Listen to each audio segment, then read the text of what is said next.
আসসালামু আলাইকুম, কেমন আছেন সবাই? আশা করছি সবাই ভালো আছেন। আলহামদুলিল্লাহ, আমি নীলুফা সিলেট থেকে। আপনাদের সবার দোয়া এবং আল্লাহর রহমতে আমিও ভালো আছি। এখানে একটু তেল দিয়ে দিচ্ছি।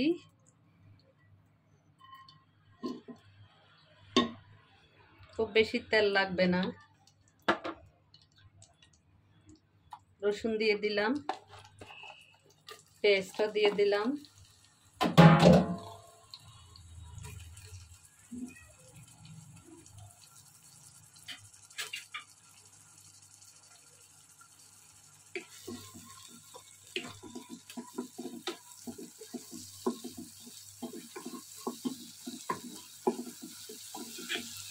মাশাআল্লাহ, আলহামদুলিল্লাহ, চারিদিকে মিলাই দেশের পরিস্থিতি এখন ভালোর দিকেই আছে, ভালোই লাগতেছে।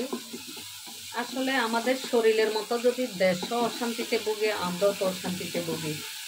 তদুপরি যারা আমরা চাকরিজীবী আছি তাদের অনেক সমস্যা হয়। অফিস খোলা কিনা, অফিসে যাব কিনা, অফিসের কী অবস্থা, সব দিকে মিলাইয়া ওভারঅল আমরা অনেক কষ্টে ভুগি। এটা কাটি দিই, কতটুকু কাটি সব কথা একটু বড় করে কাটি, আবার বেশি বড় না নিয়ম। ওই যে ধনিয়া পাতা যতটুকু কাটছো তার থেকে একটু বড় কাটি। তো আমি এখানে হলুদ মরিচ দিয়ে দেই। আমি আজকে এখানে টক পাতা রান্না করব। এক এক দেশে এক এক রকম ভাষা বলে। এখন কোন দেশে কি বলে জানি না। এদিকে যে পাতাটা দেখাই, এই যে পাতাটা কে কি বলেন আমি জানি না। এটা হইলো টক পাতা বললি আমি। পানি দিতে আমি যেটা বলি এটাই আপনাদেরকে বললাম। এখানে তা আমি চিংড়ি মাছটা দিয়ে দিলাম।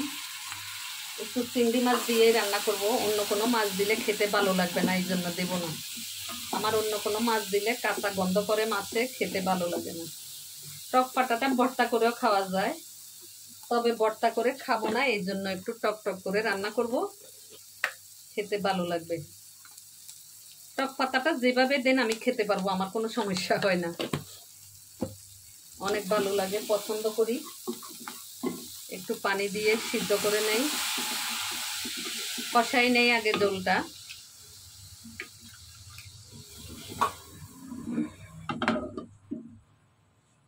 ঝোলটা আগে কষানো হোক।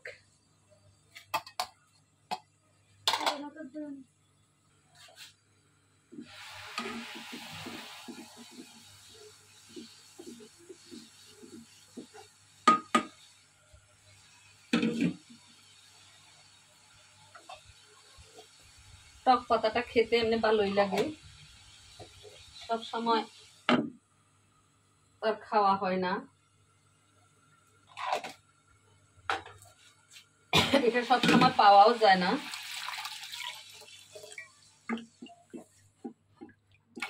আমি ঝোল দিয়ে দিছি, ঝোলটা সিদ্ধ হোক, তারপর পাতাটা দেব।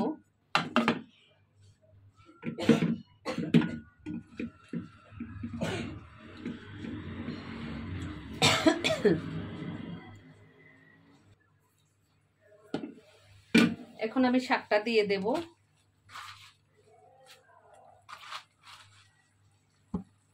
এটা উঠে গেল। ওই চিংড়ি মাছের প্লেটটা লইয়ে চিংড়ি মাছটা রেখে দে। এই পাতাটা কিন্তু রান্না করলে সবুজ থাকে না।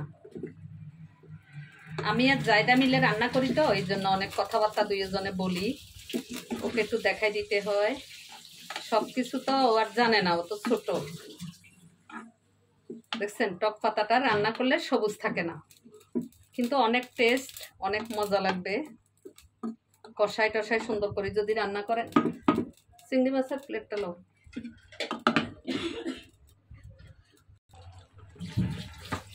সরি, আমার যেটা দোষ আর কি, ওই যে লবণ দিতে ভুলে যাই, সেটাই হয়েছে, লবণ দিতে ভুলে গেছি। এখন আবার লবণটা দিয়ে নিলাম, দেখি কেমন হয়েছে। এই কাঁঠাল খেয়ে পেন, একটা কাঁঠাল নিয়ে আসছিলাম কালকে 100 টাকা দিয়ে, এত বেশি ভালো পড়ছে, কোষগুলো অনেক বড় বড় করছে, মজা মিষ্টি একদম। আমি কয়টা খাইছি, যাই দেখে বলছি খাইতে।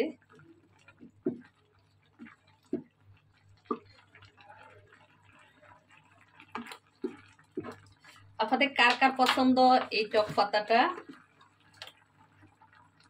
লবণে হচ্ছে না, টক জিনিসে লবণ বেশি লাগে। আপনাদের কার কার পছন্দ জানাবেন।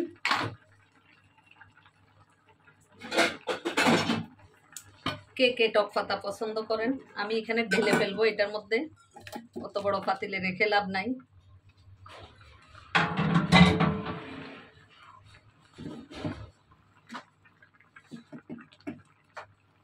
ছোট পাতিলগুলোতে লইলে কি হয়, ফ্রিজে রাখা যায়, সহজে বাইর করা যায়।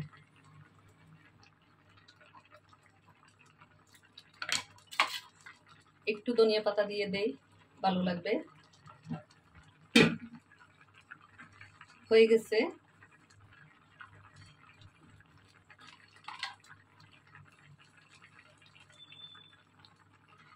আমি এখন নামাই ফেলবো এটা, পরে গরম করতে গেলে তো ঝোল দরকার হয়। আল্লাহ হাফেজ, ভালো থাকবেন।